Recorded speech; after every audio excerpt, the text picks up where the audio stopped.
Hello दोस्तों, राधे राधे, जय श्री कृष्णा। दोस्तों आज हम आप लोगों के लिए एक गारी गीत लेकर आए हैं। आप लोग वीडियो को लास्ट तक देखिए और कमेंट करके हमें बताइएगा कि यह गीत आपको कैसी लगी। उमड़े नी गंगा रे उमड़े नी जमुना हो, उमड़े नी गंगा अरे उमड़े नी जमुना अरे उमड़ी कररवा पे जाई।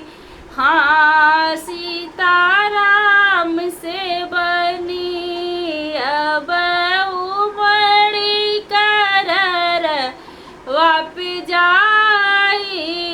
हाँ सीताराम से बनी ओइसई उमड़ समधि जी के बहिनी हो, ओइसई उमड़ समधि जी के बहिनी हो, उमड़ी कवनी गली जाई।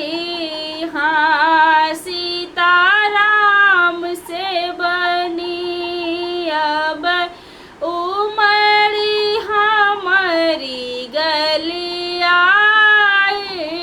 हाँ सीताराम से बनी पैया पड़ीला तोहरे भैया हो कवने रामा, पैया पड़ीला तोहरे भैया हो कवने रामा, चली चला से जिया हमारी।